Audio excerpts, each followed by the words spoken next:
All systems are go. All systems go. We have ignition. We have ignition. Can I get a countdown? Now we are leaving Wiberia in 5, 4, 3, 2, 1.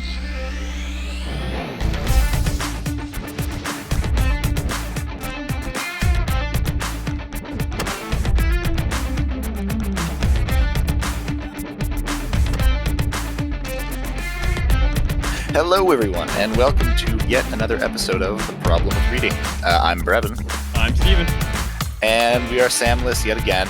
All praise be upon him. May he be missed. Single tier. Cool. Well, we have some killer topics, and I've just been in. Man, I have been hyped up all day for this because I have so much ranting to do. Like in some cases, the articles are serious or funny or whatever. And then the rants are where the rants come out. But no, this time I will be ranting the entire time. So this will be great. So, I mean, really, I can just take a back seat to this. Yeah, I mean, people come here for me. I mean, we know. No,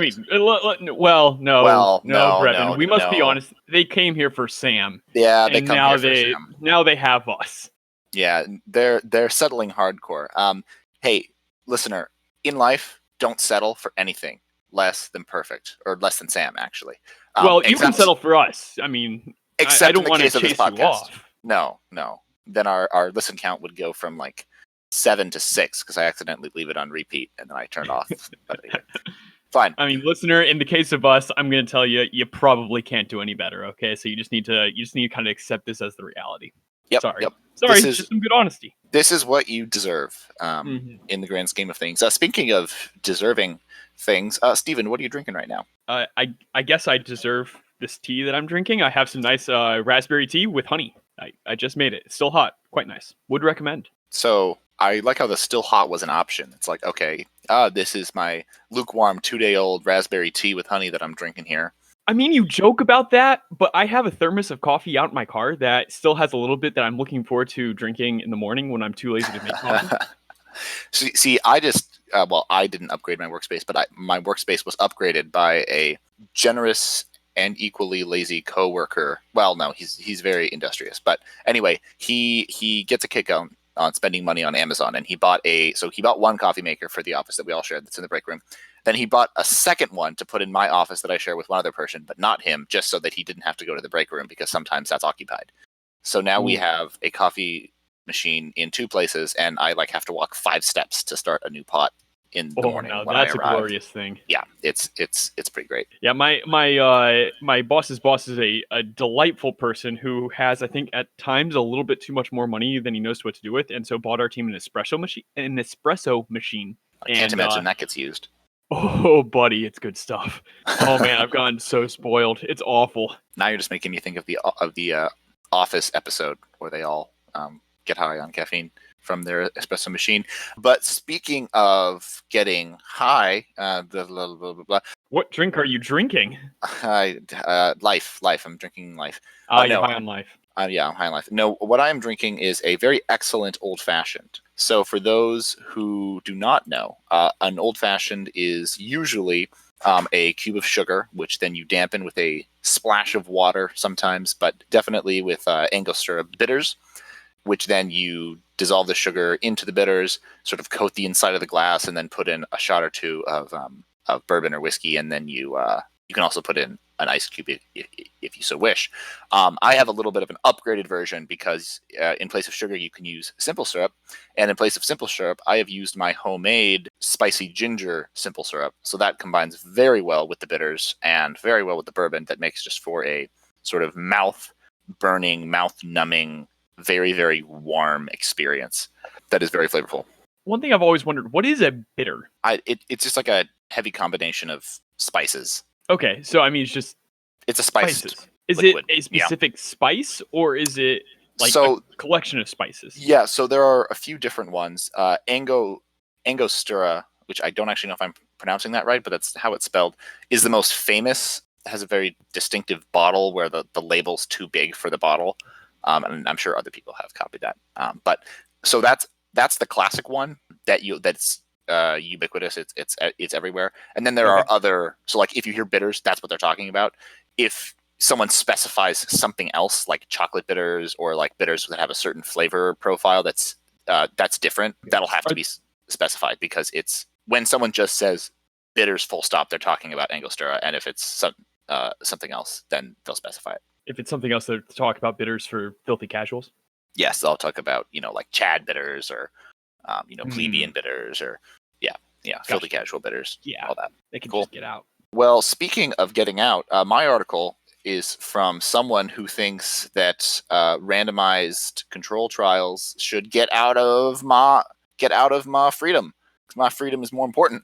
And this article is from the Washington Times. It is called "The Nobel Committee Has Lost Touch with Actual Science." An incredibly ironic title, if I do say so myself, given the stupidity and irony of this article. It's by Deirdre McCloskey, who is a person very well known in libertarian circles, wrote a series of books about the bourgeois values. The thesis of this particular person's, let's say, academic work is something like similar to Francis Fukuyama's End of History, in a way, in that the idea of a liberal society, once it's been realized, has sort of infected and grown, and it is kind of the best alternative, the best way to govern things. And it's based in the power of ideas, whereas other scholars might emphasize things like institutions or economics and things like that. But McCloskey's very much about, it's the idea, it's the big idea. Once someone has the idea that we should have a free liberal society, that's just sort of taken hold and root, and that's the driving force. So McCloskey has written this screed against the so-called randomistas, which are people who are all gung-ho about what's called a randomized control trial, specifically in development work. And the people who are gaining this ire have just been announced to have won the Nobel Prize for Economics. And that's Abhijit Banerjee and Esther Duflo from MIT, and then one person from Harvard, for this work focusing on doing randomized control trials to test out the efficacy of various solutions to poverty. So like one classic example is, you can give people mosquito nets, but there's some evidence to suggest, or there has been evidence in the past to suggest, that if you make them pay for it, they're more likely to use it. So actually, the thing that gets the most effect is to sell mosquito nets at a very low price, as opposed to giving them away, because if they're given away, they'll be repurposed for other things or thrown away, and they won't have their intended effect. And there's arguments about that, like that's been debunked and redebunked. But the whole key is, the idea is to do very, very small randomized control trials in particular areas to see what the best policy solution is, and then scale up. And in my opinion, it's a great thing, but McCloskey does not think so. McCloskey mostly talks about one experiment, and I'll just read about 2 paragraphs from the actual article. Quote, "The Nobelists performed numerous experiments in which way they give one group a treatment, such as eyeglasses to Chinese children learning to read, and use a matched group as a control. The control group doesn't get the glasses. Question, how much better do the glasses children do in learning to read? The idea is to imitate in economics what is called in medicine the gold standard of randomized trials. The makers of field experiment claim they mine scientific gold. If the glasses children do a lot better in reading, then the economists can recommend the policy of giving eyeglasses to children with poor vision, like recommending a baby aspirin a day if you've already had a heart attack. Doctor's orders. Give the kids eyeglasses and do not give people mosquito nets, and so on and on to thousands of medical economic prescriptions. World poverty solved. And above all, we've been scientific about it." End quote. What McCloskey then does is use this eyeglasses experiment conducted by people who were following Duflo and Banerjee's lead as a proxy for this entire field that sprung up largely as a result of their work. And McCloskey proceeds to just throw a bunch of spaghetti at the wall to try and see what sticks about reasons to dislike it, such as people going back through some studies and finding statistical errors, people being concerned about the reliability of upscaling from particular problems to national policies. And all of these, in my opinion, are, at least so far, are banal and minor objections. I mean, after all, we can always be better at math. We can always say, oh, your stats are bad, let's fix that. In regards to the problem of upscaling, good political science is the reduction of uncertainty and the use of information to guide policy choices. So even if something doesn't upscale perfectly, it's better than having no information at all. So that's just a dumb objection, unless you come from McCloskey's one-size-fits-all solution. But then McCloskey puts down the real hammer. Quote, "Critics make also the, shall we say, blindingly obvious point that we already know that a child who cannot see will not be able to read the alphabet, not to speak of hundreds of Chinese characters. The experiment is, to use a technical word, stupid. It's like the joke about the experiment to test whether parachutes work. Throw 10 people with parachutes out of an airplane at 5,000 feet, then throw 10 without. Science satisfied. Some remark that the eyeglasses experiment and a good deal of the work by the Nobelists is startlingly unethical and stupid, as the notorious Tuskegee syphilis experiment run from 1931 to as late as 1971. African-American men were randomly assigned to not get the penicillin that the medical scientists from the U.S. Department of Health already knew cured the disease. The economists, like the medical researchers, seem to have lost touch with their proper role. They are not ethically assigned to master our lives, and the Nobel Committee seems to have lost touch with actual science, which does not make a fetish out of method, which closely watches its ethics, and which is guided by actual non-stupid curiosities, end quote. And as a proper libertarian, the conclusion to this whole argument is that freedom is the only proper method of solving poverty. So that's McCloskey's argument. Or let's stop here for a second. Stephen, do you have any quick thoughts on where we've come? I think I agree with you in that the banality of some of McCloskey's arguments are, yeah, like that. That's definitely fair. I mean, they're not the most they're not the greatest objections in the world. However, all of that pales when he just points out the obvious of, like, yeah, of course the person who has glasses is going to read better than the person who doesn't have glasses and needs glasses. Like, how is this even a field of study? Like, are you kidding me right now? I really enjoyed the bit where McCloskey starts talking about seeing people as means to the end, or as kind of tiny pieces in the overall chess game of trying to solve a larger problem. Let's see. Quote, the mastering assignment is what they assume when they focus on policy, understood as tricking or bribing or coercing people to do what is best. It sounds fine until you realize that is what your mother did to you when you were 2 years old and had properly stopped doing to you by the time you were 21. The field experimenters scorn adult liberty. And I really appreciate that particular critique, because that well, for many reasons, but the primary one is it goes back to McIntyre's bureaucrat. You're starting to see people as just means to an end, like as ways of making the machinery of, I suppose, the world or the country you're in run the smoothest or have the highest statistical amount of good that you can. So I don't know. I really appreciate the fact that McCloskey kind of brought up this idea of, look, I mean, even if this is working technically, even if the experiment wasn't stupid, are we okay with using these people, or kind of viewing these people as like kind of infantile? We're just going to tell them what to do, and we're going to direct their lives X, Y, or Z, and not really consider them as autonomous agents. Okay. Yeah. No. Yeah. That's some interesting points.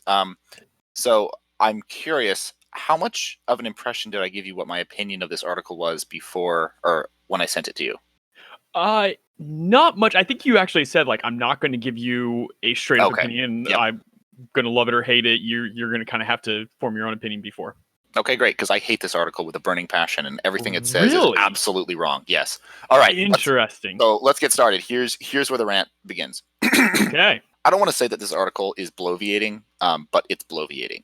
And my response comes in 3 sections, but summed up, it is that this article is a ridiculous straw man. It demonstrates the libertarian ignorance and dismissal of area knowledge, especially internationally, and it's criminally ignorant of the field of discourse that McCloskey's trying to talk about. Let's start with the first one. It's a ridiculous straw man. McCloskey seems to make this typical libertarian case about how this is all fiddling around the edges, and it's manipulating people, and it's trying to control them and taking away their liberty and not treating them as autonomous agents. But all that is a misread of the entire situation. The reason that you do randomized control trials is because you don't know what will get the result that you're looking for, such as people to use mosquito nets and to reduce malaria in a given population, which is a public health, public good goal in this example.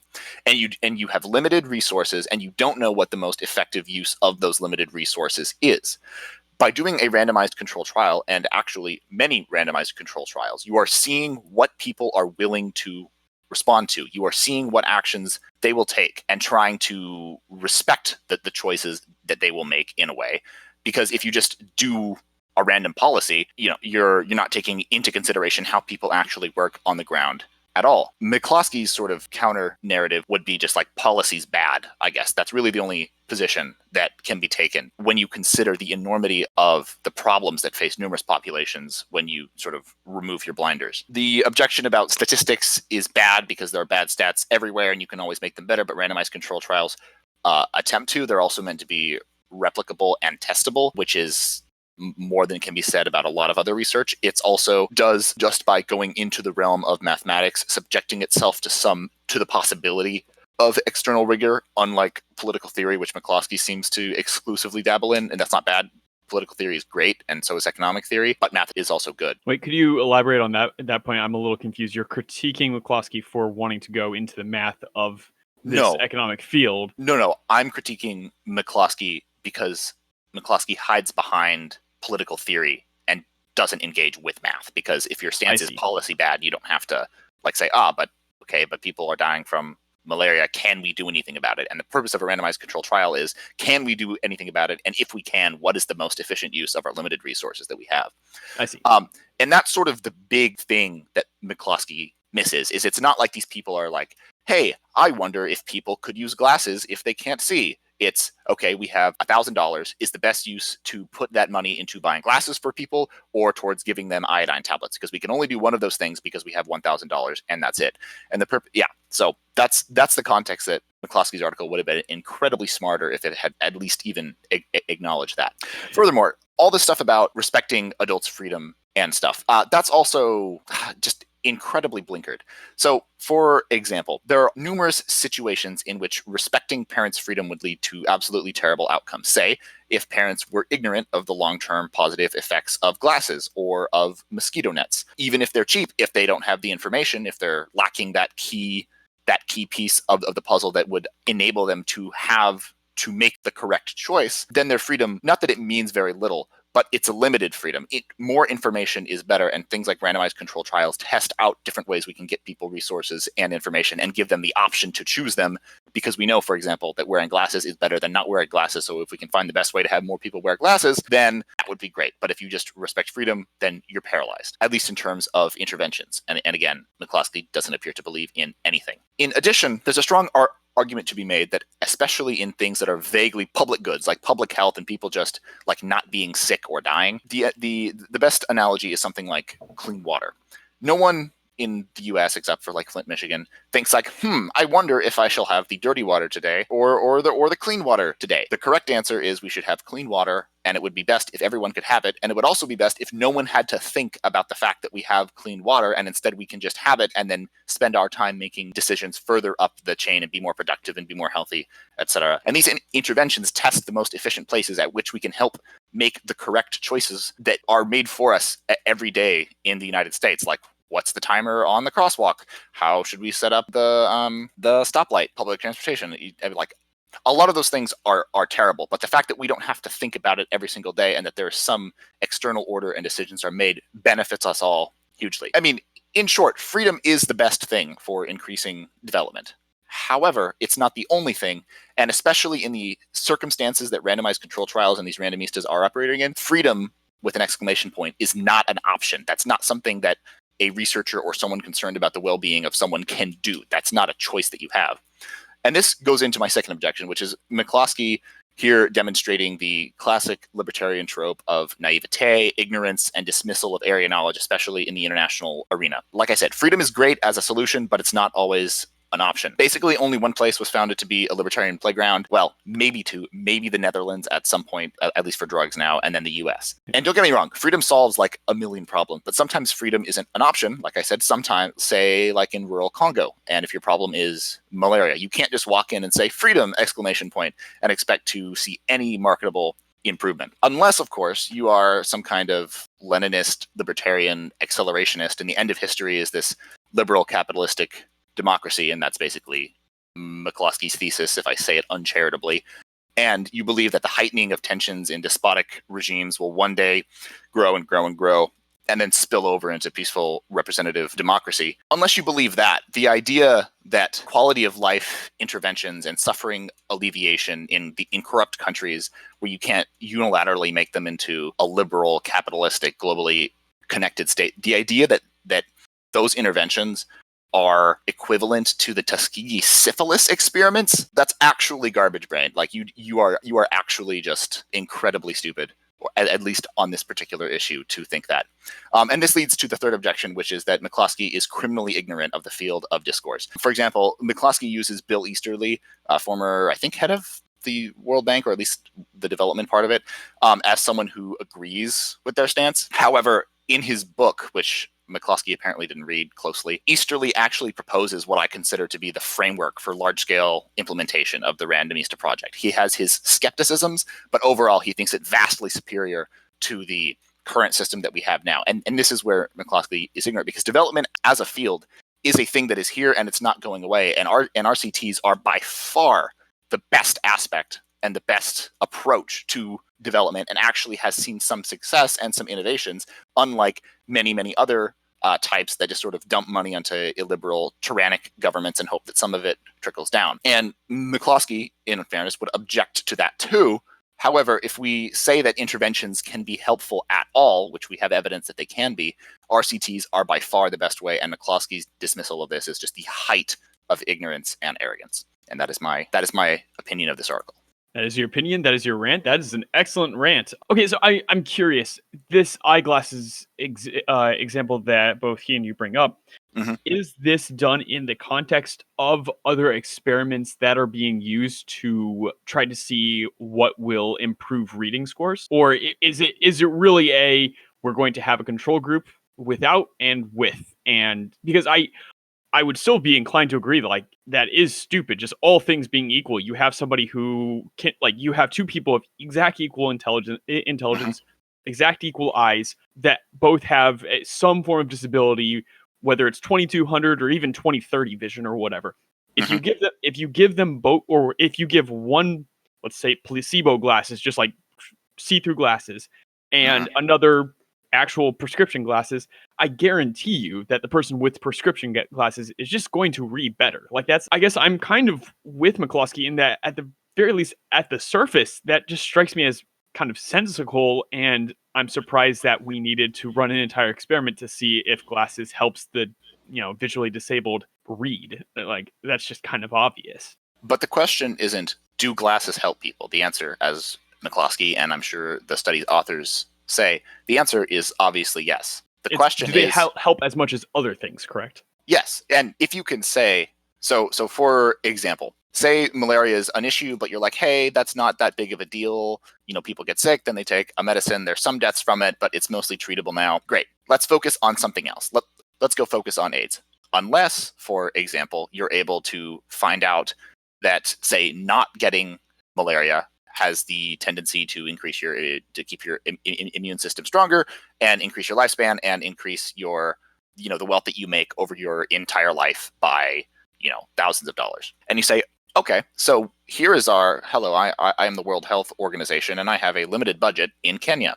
Is it a better use of my resources to do this and provide malarial nets and, at such and such cost per unit to such and such many people, versus doing this treatment of a more active illness, for example? The thing that McCloskey weirdly misses out on, because libertarians tend to love talking about this, is the concept of trade-offs.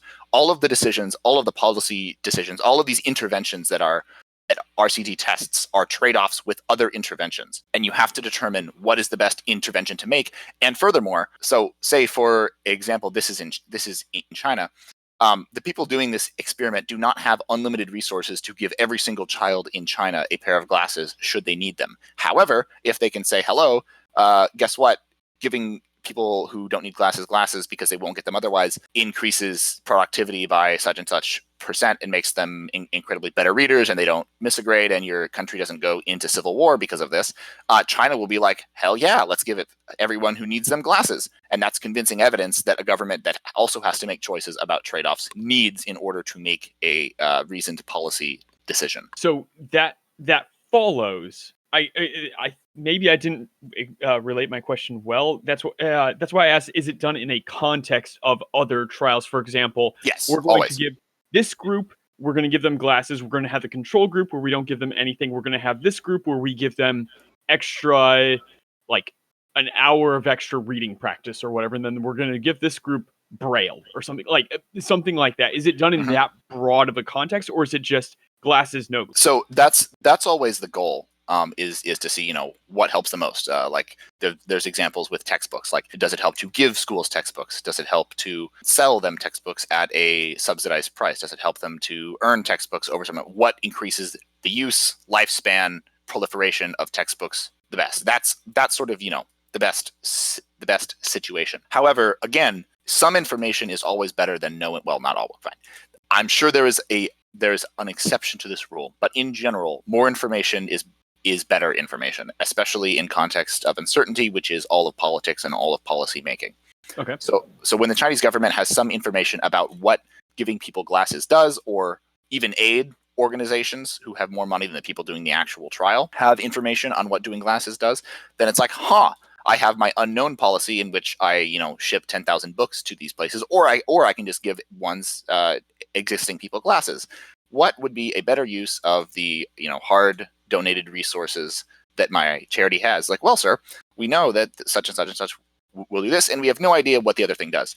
In the best of all worlds, you would know exactly what both of those things does, but at least knowing one of them gives you a way to make choices and, say, okay, fine, we'll give 70% to the known and 30% to the unknown, so on and so forth. I see. So it's not so much a Boolean of this makes it better, this doesn't make it better. It makes it better by this percent, some measurable amount. So you can go to whatever organization you're attempting to persuade and say, we've done the math. Here's the numbers. We know that it should produce these results within a certain margin of error, etc. Mm-hmm.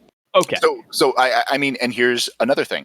So say you have 9,000 kids who are given glasses, and 9,000 kids who are not given glasses. What you're also testing there is this even a worthwhile thing to invest in? Say the people 9,000 kids without glasses who, end up having eye problems, they get their glasses from some other source, and it turns out to be extremely easy to get it, or it becomes increasingly easy over time as they get older or whatever, and the problem solves itself. Then hey, actually, this isn't a worthwhile intervention because in general, most of the problems are solved or organically from the ground up. We should look for a different place in which to invest, or highly target to those who don't get glasses at all. I'm not sure if that's necessarily a good example though, because I mean the control is not we are giving them glasses. The variable is not we are giving them glasses. The variable is glass. That's what you're studying, right? The effects of glasses. And so if people end up getting glasses through some other medium, wouldn't that actually screw up your experiment? Wouldn't you be actually motivated to make sure no one gets glasses in the control? No, not at all. What you're measuring with randomized control trials is the intervention itself. It's not are glasses good. Okay. It's does handing these people glasses on day one of kindergarten, does that help? And if not, does selling it in the lunchroom, does that get people glasses the best? It's saying what is the best intervention. Like, for example, when I brought up the textbooks, everyone agrees textbooks are good, but what is the way to get people textbooks that they will use them and keep them in the best possible shape? And there are many answers to that, because people are human and they're random and there are all sorts of local effects that you can't possibly predict. So you have to find the best way to make your intervention. That makes sense, I think. I still am inclined to admire his, at the very least, his skepticism towards the viewing people as means to an end rather than an end. It still strikes me as very reminiscent of the bureaucrat or the government official that McIntyre brings up as the character type. Yes, it's certainly technocratic. However, I would say it is the most humble of the technocrats. Okay. And as long as it's kind of acknowledged that it's maybe not the ideal, but then again, we don't live in the ideal world and we must kind of do something. Therefore, we'll just simply accept that the ideal isn't going to be made, and we'll do what we can to get as close as we can. Yep. I think maybe the biggest sort of internal scream that I have against this is that McCloskey's just shameless butchering of a good for the sake of the best. Interesting. Okay. Yep. And if that's indeed what he's doing, then I'm completely inclined to agree. There are quite a few tragedies where people, they denied the good for the best. Yeah. Well, speaking of tragedies, I used to think that my life was a tragedy, but now I think it's a comedy. Joker. He is an excellent villain. I think he's rated among the top 5 comic book villains of all times. You know him. You love You love him, I him. guess. You love You him. you love him. You hate him if he's played by Jared Leto. So Stephen, I have a question though. Yes. Should someone see Joker? No, they should not see Joker, at least according to Alexei Sargent of First Things, who opens his article that is entitled Don't See Joker with Don't See the New Joker film. So this one, I actually can't quite tell if he has seen it or not. He opens it up with saying, I invite you to sit this one out with me. So I guess buyer beware in that this guy may not have actually seen it. This guy definitely has not, because his opinions are bad and misinformed. He doesn't know what he's talking about. So yes. I see you have some very strong opinions on this one as well. So the Joker, this movie is advertised as kind of this deep psychological insight into what makes a man crack. Like what will grind him down to the very lowest and make a monster out of him. And it kind of Alexei opens up with saying that this is an entire deconstruction of the Joker. And that it's not going to pay off. Like what they promise is not going to be paid off. Quote, don't see it to gain insight into the minds of radicalized young men or burgeoning mass killers. The movie teases insight there, but offers only a shallow reiteration of another generation's social crisis. And don't see it as a Gotham City completionist, one that's going to like figure out and really flesh out the background of the Joker, because the filmmakers themselves have kind of, teased out whether or not this is the actual Joker of the Batman, which I think ostensibly it isn't, given that Bruce Wayne is like 8 years old. When is, well, I won't spoil too much if you haven't seen it, but it's like set when Bruce is like 8 years old. So odds are it's not. He just inspired the Joker that would come to be the well-known villain. To the second objection, I kind of shrug and say, that's not as big a deal. Like, it's an interesting take on a Joker archetype, as it were. But to the first, I think there is something to be said about this idea of attempting to kind of bore into the mind of a villain, but not really actually having any payoff. I think that's something that's, I don't know, that it doesn't strike me as unreasonable to make that accusation. But in any case, we'll move on and perhaps discuss that at a later time. One thing I really did enjoy was they discussed that Joker is supposed to be a foil to Batman, and kind of the idea of Batman not being in a movie with Joker is actually completely antithetical to the very essence of Joker. Quote, it's exciting to see Joker on screen because of the problems he creates for Batman. How will Batman escape this death trap, or foil this scheme, or inspire the citizens of Gotham to rise above the fear and cruelty that the Joker would reduce them to? Without the Caped Crusader to combat him, the Joker is just another violent man who finds himself funnier than anyone does. Don't we have enough of those? Of course, since evil is but a privation of goodness, Batman is less dependent on the Joker. He has whole rogues gallery of foils, plus his sidekicks and fellow crime fighters. The Joker may need Batman, but only in the Joker's head is the reverse also true, which I really like that line, that the Joker may need Batman, but it's only in the Joker's head that the reverse is true. I think that is, I would argue, a very good criticism, that there's a reason we find the Joker so compelling, especially in The Dark Knight, which in my mind is the best rendition of Joker ever. We see Batman and the Joker as this yin and yang symbolism, where Joker's this absolute madman of chaos and destruction and kind of this whimsy about it, whereas Batman is the exact opposite. He is for law and order and structure, but with the seriousness about it, and these two circle around each other.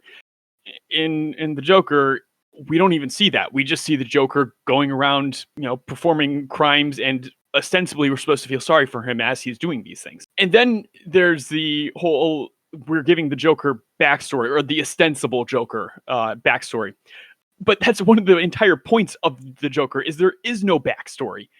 Like his entire thing is, there's a great quote, I think, from The Killing Joke, that he prefers his backstory to be multiple choice. And that's why in The Dark Knight, we see him saying he gives multiple versions of his backstory, because we're not supposed to get him. Like, there's not supposed to be a reasoning behind his madness. There's another quote. The incommensurate nature of his evil isn't a shortcoming in psychological realism. It's a choice to make him an archetype of disorder.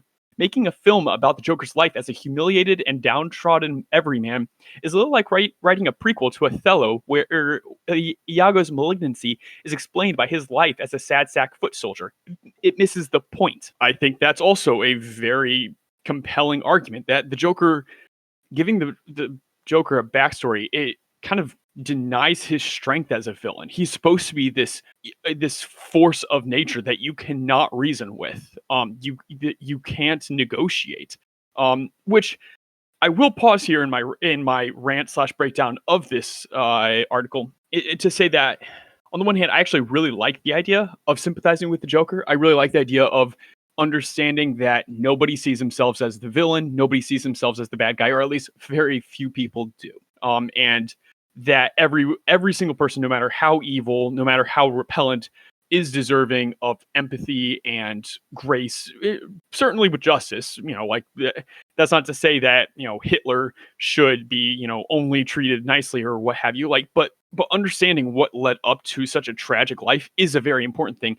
But that's not exactly the point of the Joker. The point of the Joker is this archetypical chaotic force, and we're kind of watering that down with the Joker. The last kind of point of criticism he brings up is that ultimately evil is banal, and Hollywood just doesn't quite understand this. Quote, Hollywood needs to learn a lesson, and it won't learn it if films like Joker rake in the profits. The lesson is that evil is not all that interesting. People who do evil are often unhappy and unfulfilled in other areas of life, but that doesn't explain their evil. Plenty of people are sad, lonely, or downtrodden without becoming spree killers, and it quite obviously doesn't excuse their evil. All it does is offer the ugly little fantasy that maybe doing something really terrible is the way to put your name on the map. End quote. Which, I mean, not to get too social justice warrior-y, but I mean, we've seen enough of these examples of people who have these really downtrodden, miserable, pathetic lives, and they want to go out with a bang and have their 5 seconds of fame, and therefore they go and do horrible things. But those people themselves aren't that interesting. They're tragic, but they're not interesting. And there's this wonderful Simone Weil quote, which I think I've actually brought up on a previous show, but quote, imaginary evil is romantic and varied. Real evil is gloomy, monotonous, barren, boring. Imaginary good is boring. Real good is always new, marvelous, and intoxicating. End quote. Alexei wraps up this with offering a surprising alternative. I've never seen any of the Halloween movies. I personally am not very much into horror slash spree killer movies, much like Halloween, but he offered this as he offered the 2018 rendition of Halloween as an alternative. Quote, the 2018 reprise of Halloween offered a more trenchant take on a different storied killer with a stark white face. Michael Myers, it was a silent vector of death, without discernible motive or grander methodology. But several other characters, from a pair of podcasters to a sketchy psychiatrist, were obsessed with discovering some deeper root or larger import to his crimes. Surely, thought these characters, if he would but speak to us, we would all be enlightened. But, as grizzled survivor Laurie Strode warned them, their quest to uncover a meaning behind Michael's massacres would lead only to further tragedy. There's no there. End quote. And so, on the whole, I thought this was a nice kind of foil to a lot of the raving reviews I've seen of Joker. I actually won't double down on this, and I won't say don't go see Joker. I intend to see Joker. That's right, I haven't actually seen Joker. I primarily brought this article along just to troll Brevin because I know he really liked it. That said, I have seen only one or two in very amateur pushbacks against Joker that's saying it's kind of a strange thing that we're trying to bring a sympathetic view to this archetypical chaotic figure. And I guess that's why my eyes kind of lit up when I saw this. It was a more intelligent, nuanced take on what seems wrong about trying to figure the Joker out. So would highly recommend this article. It's nice and short, and it brings up a lot of interesting points about our favorite clown killer. Brevin, you may now attempt to rebut. I'm sure you have many things to say. That I do. So Stephen, you mentioned a couple things. I actually had multiple like one-liner things to open with because you said so many things, but I'll just do two of them, I suppose. Do your worst. So in the first answer, you said that you've seen numerous amateur attempts at takedowns. Well, I regret to inform you that you've seen yet another. The second thing is your Simone Weil quote talking about how imaginary evil is varied and romantic, but real evil is dull, boring, blah, blah, blah. And I'll say exactly, this movie demonstrates that precisely and literally on the screen. And this movie is perfect because all of the real evil is dull and boring, and it's the imaginary and the varied romantic evil is literally imaginary in this movie. So checkmate. But okay, so now let's wait, so what you're saying is that this movie is dull and boring? Oh, so great. Another reason why you shouldn't see it. Ha ha ha ha ha ha ha. No. You've taken after the Joker. Yeah, yeah. No, we're not going to do Joker laughs. Actually, that'll be the outtakes. But all right, so let's get into this. Break it down, yeah. The first thing is Sargent's point, which you reiterated, which is, don't see this to gain insight into the minds of radicalized young men or burgeoning masculinity, saying that that's not what it's about. That is entirely the wrong take. This movie is not about what makes a man crack to become the Joker. If someone takes that approach, they are completely missing the symbolism of the Joker and the mimetic significance of the Joker, especially contra Batman and in the field of symbols and concepts in which the Joker exists. That is the wrong take. Any take that begins with that has misunderstood the movie. Then what is we will get there. Movie? Okay. We will get there. Along that line, I do have to say that it's disappointing to see First Things buying into sort of the mainstream media's obvious and rabid desire for a shooting to actually happen. This was such a incredible attempt at making a self-fulfilling prophecy because they were mad at the movie for some ideological reasons. They were trying to make Fetch happen, but in this case, Fetch was a mass shooting so that they could just say, I told you so to all the people who were like, actually, this movie will probably be fine. So I like, just off the outset, that is First Things isn't really in this boat, but so many other outlets, there's absolutely irresponsibility and utter depravity that people would basically be actively wishing for something to happen just so they could say, like, oh, look, my think piece was right. So that's disgusting. But let's talk about the film itself. For the record, I am with you on that. I was reading, and I think one of I mentioned one of the amateur reviews. It was pretty much exactly that. And those, yeah, I find that distasteful at best and unethical at worst. So here's one broad thesis that deals with many of the issues that you and Sargent have brought up. And that is that this film has to be viewed starting with the end. That is the meme of the Joker. We live in a society, blah, blah, blah. It is just that.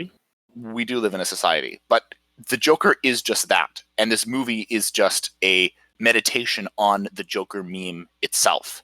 Much as we talked about a few podcasts ago, this is a mimetic bottleneck that creates one possible backstory. This is not meant to be viewed and cannot be viewed and will never correctly be viewed as a start to finish forward moving story. The question is always, we have the ending. We know what the ending is. The ending is the Joker, this incredible mythic figure. And the question is, okay, what is a backstory? What is one backstory of how we get there? And the key is that this will never be a story of how one random guy becomes the Joker. It's how the Joker becomes the Joker. It is always and must always be self-contained. There is no random guy becomes Joker. It is always the person who was meant to be the Joker becomes the Joker. Let us watch that happen out. And that is both the biggest failing of the movie, but also its biggest strength, and also, as I've pointed out, its biggest defense against all these objections that attempt to read a linear storyline to it instead of a movie in conversation with itself from beginning to end. And I mean, and it's just obvious, this movie would not work if it wasn't about the Joker, which entirely proves the point that I'm making. If we didn't know that the Joker was at the end of the movie, that we're like, how do we get to this mythic figure? How is this mythic figure created? And this also ties into how this movie as a whole is a meditation on the symbol of the Joker itself, which we'll get into in a second. I just want to try and go in order, but that's why this movie works. This would not be an interesting movie if it were a rando going around and then he puts on like a furry costume and starts shooting people. I mean, that would be about Beto O'Rourke. That would be funny. But all that, shots fired. But all that to say, when Sargent talks about preferring that the backstory of the Joker be multiple choice, that's the best version. It's like, yes, exactly. That is exactly it. And the Joker will always be multiple choice. This is simply one way that it could go. And the fact is, it'll work whatever backstory they give him, because we all are just waiting for the unveiling of how we get to this, incredibly mythic figure. Therefore, the Joker will never be an everyman. This is not the story of an everyman, and it can't be, because we already know what this person becomes and is from the beginning. So, I'd like to dispute that point. No, it is every man. In fact, they're saying that every man has the potential of becoming the Joker because the end is already known. And if the end is already known, it could happen to anyone. The fates have chosen this one person to be the Joker, and therefore it's actually kind of admittedly going in very much in line with Joker's mentality of all it takes is one bad day, to quote from The Killing Joke. All it takes is one bad day to go from bad to worse. But that's the entire point of Batman at all, is that no, you're the one that's messed up, not the rest of us. It took one bad day for you to disintegrate into the Joker, into this archetypical figure. That's not the truth for everyone. You're the one. So I would argue that it's not about the everyman. It's about the one person fated to be Joker. Okay, but fate implies a determination. So what? The fates are just going to choose one person. They don't have a choice in it. I mean, in terms of archetypes, yes. The archetypes isn't like, who wants to be the epitome of chaos this week? Bill, you look. It's about your time to do it. No, this is the person who was destined to be Joker. Nothing will change that, and that's why it's not about you. It's about the Joker and only the Joker. No one else will be the Joker. Everyone else in that city was having an incredibly bad time of life, but none of them became the Joker. They became his acolytes at best. Only one person becomes the Joker, and that's the point of the film. So now the objection about Batman, I think, is fairer than most objections, and that's just, that without Batman, he falls flat.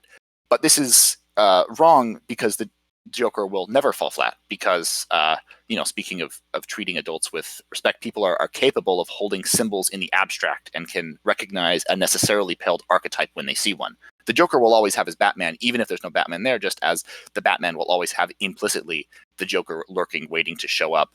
Although I do agree, less so than the Joker needs the Batman. And we don't need the physical presence of a, nipple-suited bat fetishist to pound this obvious structuralism into our heads. The lack of a Batman doesn't detract from the movie. It's almost just like a prequel to their impending fight, or even just to draw. But it's a prequel. This movie would not be interesting if we hadn't seen the contest between Batman and Joker over and over and over again. That's the only reason this is interesting. That's fine. That is exactly my point. Then Joker needs the Batman. Yes. And so it is a necessarily paled archetype, and maybe it can survive on its own, but still only in a shadow of what it is. No, it's not a shadow form because we know in the back of our minds what the ending is. We know we have the richness of this conceptual and narrative and multiple narrative field that we say, this Joker goes into this broader conversation of Joker and Batman movies, and it's rich because of that, and it works because of that. That doesn't detract from the movie or make it bad. That's why the movie works, period. I would say agreed that so the movie must rest on top of the pre-existing contest between Batman and Joker. Mm-hmm. Okay, so that does follow, but then why do we need the backstory? Or why do we need the possible backstory, or one of the multiple choice options of the backstory? I mean, is that necessary for an archetype? I mean, necessary. I mean, is any movie necessary? Is any one particular story absolutely necessary beyond the one that? Okay, let me rephrase because that's a good point. Is that helpful to the mythos of Batman, or is that helpful to the mythos of the Gotham universe? Yeah, I think this adds another interesting, unique, and cinematically and audio-wise beautiful and very well put together contribution to this larger matrix of connected narratives. It is a well-crafted addition to a larger set of stories. And that doesn't mean that it's the one essential one. It could not be made. The world would still turn. But that doesn't mean that that there's any reason to knee-jerkedly reject it. Anyway, so let's turn to something, because I wrote this down too, and you quoted it, and this is that Hollywood needs to learn the lesson to not depict evil, and it won't learn if films like The Joker rake in profits. And my response to this is true. I mean, all Hollywood definitely does this, but it's not just Hollywood. It's our entire culture. It's, all of the true crime and conspiracy podcasts. It's true crime TV, all murder shows, even the mainstream media for that matter, all of this ilk is just the depiction and the fetishization of terrible people doing terrible things. And a big part of it is just, or at least part of it is, as we live increasingly comfortable and safe lives, we just have this, I don't know, disgusting urge to be like, hey, I wonder what the worst of us are capable of. Let's watch that. Let's listen to my podcast. Blah blah blah. Walker Percy has a lot to say about that. Yes, yeah, for sure. So all that to say is that it's a generic critique that applies to basically everything. It doesn't particularly apply here, especially since if my argument is true that it's not about how a random becomes a Joker, it's how the Joker becomes a Joker in at least one instance, then we don't have any objection there. The final thing that I want to say is that I've said at least once or twice that this movie is a meditation on the symbol of the Joker, qua symbol. This is, I think, the most essential thing about viewing this film. And that is that the Joker in this movie is reactive, that the people who respond to him aren't connected to him. He's a symbol to them, and he is one unwittingly for the most part. In the Dark Knight, Heath Ledger's performance, one of the most interesting things that isn't usually talked about is the people who follow the Joker with just this fearless devotion, like the person who, you know, has a phone bomb in his stomach, who just says, you know, he told me he'll make the voices go away, like immediately before he explodes and frees the Joker from prison. And the thing is, the Joker doesn't care about them. It's nothing about them. He is the agent of chaos and destruction and narcissism. But there are people all around, just how in this film, the people in the riots, whether or not those actually happened is up to question. But they're projecting onto the Joker as a symbol what they want him to be in a you know, immediately corollary way, that Batman wants to be the symbol for justice and fear for evildoers. And so in the similar way, the people who hate this movie are also projecting onto the Joker what they dislike about it, and just other unhappinesses that have nothing to do with the actual thing itself. The ratio of people who irrationally despise this movie to those who vociferously like it should show you something. And I wouldn't say that I like unabashedly say that this movie is great. It has gratuitous violence, it depicts evil, but it is a well-crafted film and it contributes to a larger conversation, plus all this fun symbolism stuff, which I think is very cool. But this movie is a proxy battle, and at least in some sense. And most of the people, I would say, who like hate it with just, you know, just this burning, like this irrational passion, like seriously. Instantly, is this a common, like, I actually am not very well aware of any battlefield that's going on about the Joker right now. I had some vague notion that some people didn't like it due to the whole glorification of violence, some vague accusations of incels using this as an excuse to go shoot people, and a vague hope that, like, you know, there's a mass shooting or whatever, because then they get to go advertise on it and say, tisk tisk, look at this bad movie that inspired this. Is it really that big of a battlefield right now? I don't know if it is right now. It's probably died down. But when it was first coming out, like, there were people saying, like, I would never go to the Joker. It's the first movie that I've gotten up and walked out of the theater. I was disgusted with this film. Like, just people who, as I was about to say, these people who hate it. They're, you know, just these self-important, navel-gazing, one-off moralists who would never apply this kind of scrutiny to any other movie. And those are the people against whom my rant is mostly directed. And Alexi may or may not be this. I'm definitely not accusing you of this, but you're too kind. But a good portion of the people who are making the strongest criticisms are these kind of people. And, like, to be fair, it is not the best movie ever made. It's not a movie with a clear ideology. I think Alexi was vaguely right when, although he didn't think it was justified, I think it is something like a primal scream, but maybe most accurately, a very meta exploration of a symbol and symbols in general. So my conclusion is watch it, appreciate the video and the audio quality, muse about the Joker meme, and then shut up. And finally, if the Joker were alive today, he would be a cool vape guy and gamer, and people who criticize the movie would still be bad people. The end. Well said, the Chad Joker. Okay, so a few points. To your point on the good, in that this is primarily depicting evil, I will actually agree with you on one point, that I was very surprised that Alexi was kind of advocating Halloween, which in my mind is at least the Joker brings up some interesting discussion points, such as the one that we're having. In my opinion, Halloween brings up nothing. It brings up no discussion points. It is a madman walking around hacking people with a machete. Like that is all there is. It is so mind-numbingly one-dimensional that But don't you understand that his white mask is the alienation of ourselves from our labor, and the machete is the proletariat reclaiming property. fight the power. Fight the power.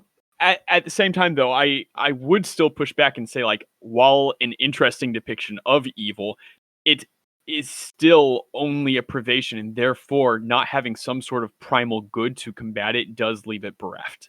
I am interested. Do you really think that I mean, you read a lot into the meme and the symbol of the Joker.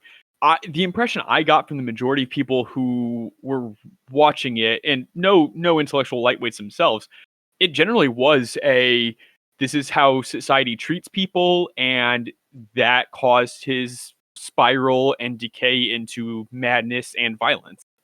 Is that the overall impression, or is that the current popular interpretation of not origin story, not social commentary, but rather symbolic interpretation of an archetypical form of chaos? Or is that your personal apology of it? Which is fine if it is. I'm just curious if that's the popular apology. No, yeah. So first, just very briefly to your point. Oh, damn it! I forgot what it was. Even if it is a particularly good Right, vision of evil, it still needs a good to balance it out. So my simple counter to that would be, you would be correct if this were the only movie about the Joker that existed, but because we have a larger framework of context, as in the same way that we are all just waiting for the Joker to make his appearance at the end of the movie. Okay, so to use the analogy of Michael Myers, Halloween might actually be an interesting movie to watch if it were set in a larger mythos in which Michael Myers has his equal opposite, not a bunch of scared townspeople who are trying to kill him / run away from him, but rather a hero that rises up and fights him in a sort of yin and yang sort of way. Yes, there is no counter to that character. Or I guess maybe the more recent movie maybe tried to create one. I wouldn't know. I haven't seen it. I haven't seen it and have no interest in it. Although I would say, like, from watching various trailers / I enjoy binge watching the CinemaSins CinemaSins takes on horror movies because I can't watch the horror movies myself. And my impression of Michael Myers is he is almost Batman except evil, in that he is very silent, he's very serious, he is very monochromatic. He just walks around. He is this force. And so I think, amusingly enough, in the Michael Myers universe, the superhero equivalent would be something similar to at least the aesthetic of the Joker, in that he would be brightly colored, he would be laughing, he would be Tom Bombadil. That would be the equal opposite. Yes. In any case, do go on. Oh, no, yeah. Just in answer to your question about the symbology argument, some people have made, I would say, weaker versions of an argument that I'm making. I think it's a pretty common observation that this movie wouldn't work if it wasn't about the Joker. If it was just about some rando putting on, like I said, a fursuit and then going around and being, bad, that wouldn't be interesting. And for me, at least, in my dabblings in memeology, it's a simple extension to ask, okay, why wouldn't this movie work if it weren't the Joker? It's because the Joker is a meme, and it's connected into other memes and other symbols, namely the Batman, namely the ambiguity about backstory, and the fact that the Joker is in let's say not the most serious, but in the most mythic Batman stories, the Joker is the equal opposite of Batman and is a symbol in his own right, and just expanding that out into a larger argument. So the answer is, parts of my personal stance are out there, but I don't think anyone has this particular one. That's fair. And the last quasi objection I'll have is, and this one is actually coming from a place of ignorance, so you can just say, hey, go watch the movie and then we'll talk, and that's actually entirely fair, because again, I partially chose this is just to troll you.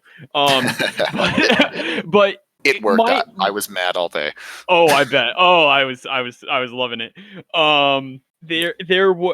There still exists in my mind this idea of sympathy for the Joker.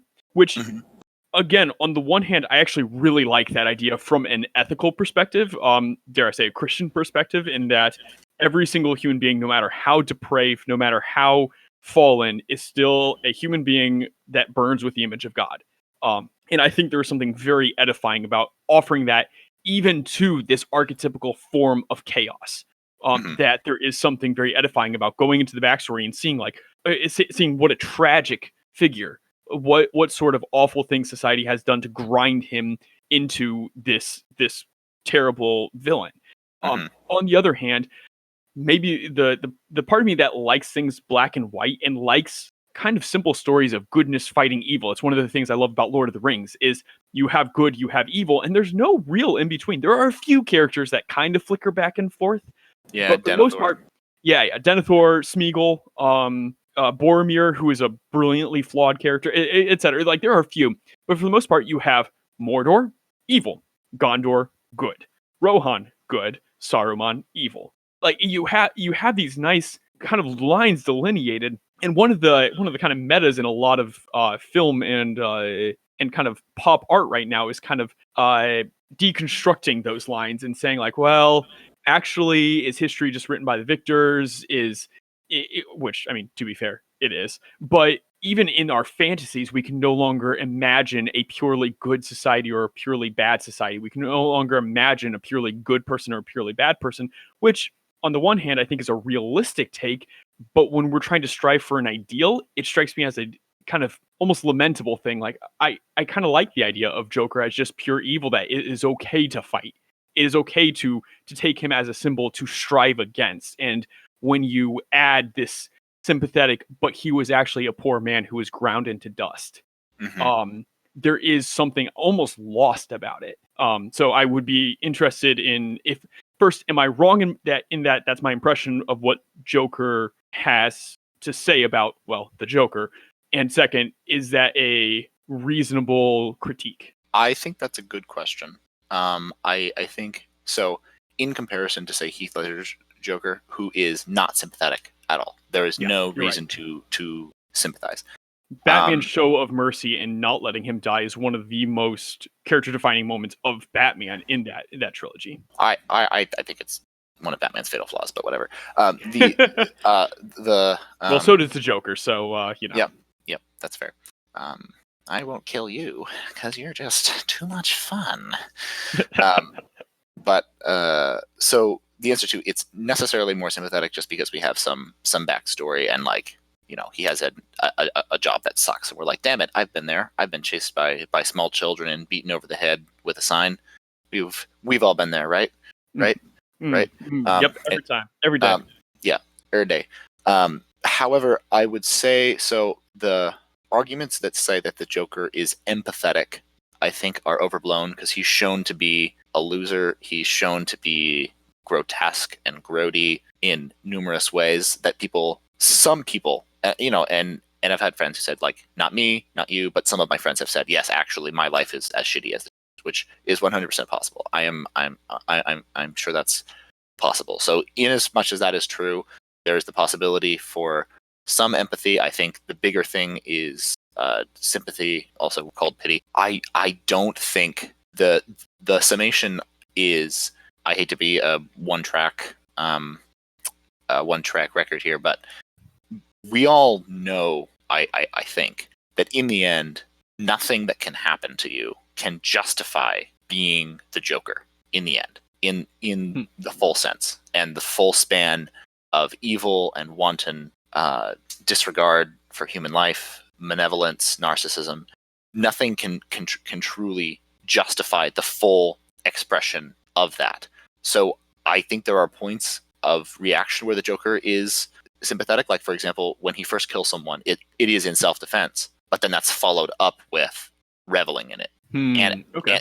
And as it becomes more and more reveling in it, at that point, it becomes less and less, oh, this is like a situation that someone could find themselves in, and more, he is becoming the Joker character. He is becoming this unimaginable, inconceivable evil. Interesting. Yeah. Okay, fair enough. Yeah. So, all that to say, ladies and gentlemen, don't see Joker, but go ahead and see it. Yeah. Because Cool. I probably will end up doing so. Man, this is going to be our first long episode in a while, just because I was so mad at my article, and then I was mad at your article, and that's when the paragraphs start coming out. Oh, absolutely. Oh, we'll go back and forth at it every day. It probably would have been a more intelligent discussion had I been able to, actually quote from the Joker and whatnot. But hey, what can you do? I saw some memes about the Joker, and that's all I really need, right? It's true. Memes are the distillation of information to the most important parts, as we all know. Absolutely. But once you see it, we should just do like a quick 5-minute revisit and see if you think my thesis is accurate. Like, to be fair, this thesis is developed over time and like several weeks after I've seen it, so I could be projecting backwards. Who knows? Magnetic bottlenecks and all that. But anyway, once you see it, we'll revisit. But speaking of revisiting, now, to be fair, though, I doubt it will be 5 minutes. Yes, that's true. But speaking of revisit, or actually, let me change that. Speaking of not being 5 minutes, let's wrap up this podcast with our rants. Stephen, do you have a rant for us? I do, and I'll keep it short and snappy. A friend of mine recently showed me a rather interesting lecture given by, it was a keynote address actually, given by one of the more eminent computer scientists of our time, whose name I happen to forget. But this guy was bringing up one of the problems with machine learning, and it's machine learning right now is it's kind of dark magic. That in fact, one bit of a side I'll take is that there is a textbook used by, I believe, Stanford University or MIT. Actually, I think it's MIT. It's like the standard algorithms textbook for computer science. It is one of the best computer science textbooks ever written. And it opens up with computer scientists are sorcerers. We are using an arcane set of symbols to summon forth forces that we will probably be able to control if we use those symbols right. But if we don't, something can go catastrophically wrong, which I personally love, because as a computer scientist, that means I'm a sorcerer. But actually, it turns into kind of this scary truth with a lot of machine learning. With code, with if I write a binary search and something goes wrong and the search doesn't find the thing that I know is actually there, I can fix that. I can trace through the code and I can see this is where I screwed up. And certainly as code bases grow larger, debugging becomes more difficult, but it's still within the realm of possibility. With machine learning, however, what you have is massive, and I'm talking massive amounts of data. Think of how much data Facebook or Twitter has. And then apply a bunch of linear algebra on top of that, where yes, if you want to, you can go through step by step and try to figure out exactly what that linear algebra is doing to all those pieces of data. But if you do so step by step, it will take you until the heat death of the universe. It is impossible to go through and figure out exactly what's going on with that. And so you have these really scary algorithms that are, one of the examples given is, let's say Facebook is very incentivized by ads, right? And through no one's fault, people will have just written these algorithms or written these machine learning models, apply them. Eventually, it's entirely possible, and I believe it's been shown. Actually, take the I believe it's been shown now, because I'm actually not sure. It was an example a friend gave me, but take that out. It's entirely possible that machine learning layer would figure out, oh, I see this person has really volatile emotions every few months. And when they're on this layer of the emotions, I know that selling them things will become a lot easier. And therefore you have machine learning models taking advantage of people with bipolar disorder. You have these really scary algorithms that nobody knows exactly what's going on to, because it's just a massive amount of data piled on with a ton of linear algebra that people at a very high level know, well, this model is actually pretty good at doing this general result of detecting these trends. So I'm just going to set it running and walk away. And if something goes wrong, I won't know. And I won't really know how to fix it, even if I do know that something went. So all that to say, machine learning is sketchy sometimes, and it's something that we as a society really need to figure out exactly what to do about. Wow. Okay. I liked how you said the problem with machine learning, and I really wanted to shout the problem with machine reading. Hey! We would make that the title, but we have to put Joker and randomized control trials. So, you know what? The problem with machine reading and the Joker is actually the title. Okay, cool. Excellent. All right. Okay, so let's do this quick and then get out of here, because we've been here for too long. We have. you know what? This might be a divide into two parts for the first time. That might be worthwhile. Anyway, my rant. Here is a blow against assumptions and judging books by their cover. In this case, literally. I am currently working on building out my African literature bona fides, and a book on my list is called Anthills of the Savannah by Chinua Achebe, a Nigerian writer. And I've studied him a bit, but the books that I've all read have been either some like shorter works like essays, or his I think his first two novels, or maybe second and third, the classics, Arrow of God and Things Fall Apart. I read Things Fall Apart in AP Lit. I was just going to say, it made famous by AP Lit. But what to be honest, I liked both of them, but I was very over the setting of this like mid-colonization tensions between tradition and colonizing influence, etc., etc. And don't get me wrong, both books are good, important in various ways. I just didn't want to read a third one of those. And I was expecting this again in this Anthills of the Savannah book, and was putting off starting it. But then I started it, and it's freaking amazing. It's like set in the 1950s in this imaginary African country. And the main characters, or some of the main characters at least, are these three friends who grew up together under British colonial rule, all being schooled in the same classroom. And now, post the end of colonization, as their new nation is started, has had like one revolution so far. And as it's newly freed, this group of people all find themselves in positions of like super high authority and contradictory to each other. Like one is the actual like military dictator. One is the government's commissioner for information. The other is the head of the largest newspaper. And it's great. It's all this stuff about influence of power and political intrigue and drama. And it feels very modern, and much more close to what I know and understand. And it's great, and not what I was expecting, but very much appreciate. So don't judge books by their cover, at least until you read the first chapter. Then you can judge them. Indeed, some good lessons to be taken. Don't judge books by their cover, and don't watch The Joker. Shush your mouth. Although I will say the books that you can judge by their cover are those ones in that weird section of the library that all have like a shirtless dude on them. You can judge those by their cover. Can definitely judge those by their cover.